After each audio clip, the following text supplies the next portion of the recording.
Es importante tener un diagnóstico y un perfil sensorial para a partir de ahí empezar a identificar en qué áreas puede tener nuestro paciente a lo mejor un umbral neurológico muy alto o muy bajo.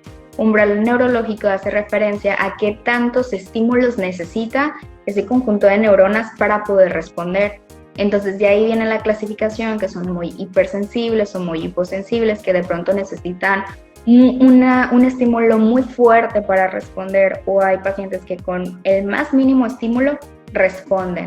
Entonces sí es importante tener un perfil sensorial para a partir de ahí comenzar a desarrollar las estrategias puntualmente en las áreas donde se necesite trabajar, ya sea así en la discriminación, ya sea en la identificación de estos estímulos o en la respuesta de estos estímulos. He tenido pacientes que están tan desorganizados sensorialmente que con el hecho de tocar algo ya se me vomitan, o el hecho de tener alguna actividad, dificultades posturales, por ejemplo, y si los pongo en el columpio, la parte vestibular y propioceptiva, ya se me marean o se me vomitan o entran en crisis. Entonces sí es importante saber de dónde vamos a partir, que sería realizar el perfil sensorial para poder dar el diagnóstico y a partir de ahí empezar a observar en qué áreas muy puntuales vamos a comenzar a trabajar.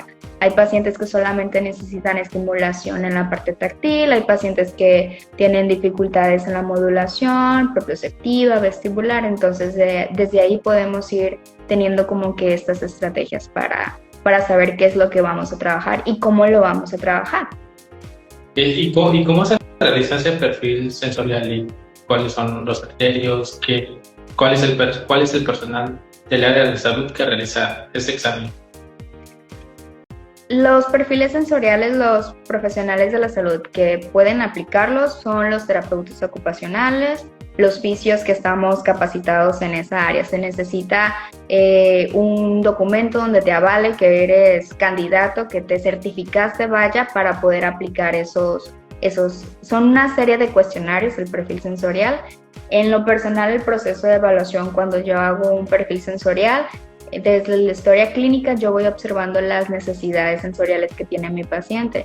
Posteriormente se hace la aplicación del perfil sensorial, donde es una prueba estandarizada, donde es un cuestionario, se llenan ciertos numeritos, se hacen unas sumas, unos porcentajes, y de acuerdo a esos datos yo agrego diferentes pruebas que me van a ayudar para completar el proceso de evaluación. En este caso, si mi paciente tiene más dificultades en la parte de psicomotricidad, pues utilizo pruebas para evaluar la motricidad aislada en el miembro superior, o utilizo pruebas para ver la parte vestibular o propioceptiva. Entonces, desde la historia clínica hago como que mi combo de evaluaciones y de pruebas para poder llegar al diagnóstico. Porque también pasa que si solamente nos basamos en el cuestionario o realizamos un perfil sensorial de primera consulta o de primera sesión, mucho del comportamiento a veces no es sensorial, es conductual. Un ejemplo, tenía un paciente que llegó a evaluación sensorial porque tenía dificultades en las texturas y no toleraba mangas largas ni pantalones. Su uniforme era shorts, lo de deportes, porque no toleraba nada. Entonces, en la historia clínica, ya observando todo, dije, bueno, a lo mejor sí es la parte táctil. Continuando con el proceso de evaluación, me di cuenta que no era la parte táctil que le dificultaba. Él aprendió porque escuchaba a su mamá cuando le ponía la ropa, simplemente no le gustaba y decía a su mamá, ¿te pica? ¿Te pica la ropa? Y él aprendió a decir, me pica, me pica. Entonces, cuando le ponían la ropa, decía, me pica, y en automático se la quitaban, que era lo que él quería, estar más cómodo en shorts y en el uniforme de física. Pero no era que tenía un problema de dificultad táctil con las texturas de su uniforme, simplemente no las quería. Y aprendió a decir, me pica, entonces, solución. Ya conforme a las pruebas empezamos a identificar cuando hay alguna necesidad fisiológica. Si tú sientes que algo te pica en automático, ¿qué haces? Te rascas.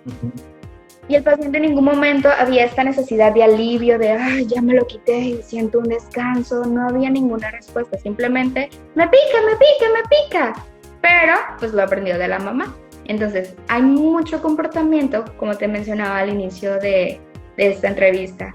que me lo clasifican todo como un comportamiento sensorial o como un comportamiento estereotipado, cuando a veces no es así. Y sin duda creo que eso se nota bastante en niños, ¿no? Seguir las conductas de los familiares, de los cuidadores y adquirirlas, ¿no? Y también es bueno, como dijo hace rato, ¿no? Al inicio de la entrevista, hacer un buen diagnóstico, hacer una buena evaluación y dar una buena clasificación, ¿no? Porque pues imagínense que si le hubieran tratado como autista, pues el niño también se vería afectado, ¿no? Sí, sí, y son bien listos, los niños son bien listos y bien vivos, y les digo mucho a los papás, juego mucho en esta parte de que no caigan en esos ojos bonitos que le hacen de borreguito para conseguir lo que quieren, porque son muy astutos y saben cómo salirse con la suya. Y sí es muy importante brindarse el tiempo de poder evaluar a los pacientes, porque si yo me hubiera quedado solamente con la impresión de la primera consulta, con la historia clínica que me decía la mamá de que tenía dificultades en la parte táctil con la ropa, muy probablemente dije, ok, pero tiene toda la sintomatología para un trastorno del procesamiento sensorial a nivel de discriminación táctil. Sin embargo, ya conforme seguí evaluando y seguí viendo al paciente, pues me di cuenta que no era eso en realidad. Entonces, imagínate cuántos diagnósticos así no hay, de que solamente ven 5 minutos al paciente y ya me los diagnostican y el paciente no era para ese diagnóstico. Y la importancia de un buen diagnóstico pues es justamente para una buena intervención, porque va de acuerdo a las necesidades del paciente. Sí, justo, identificar, tener un buen diagnóstico, aplicar una buena intervención, dependiendo de las necesidades del paciente,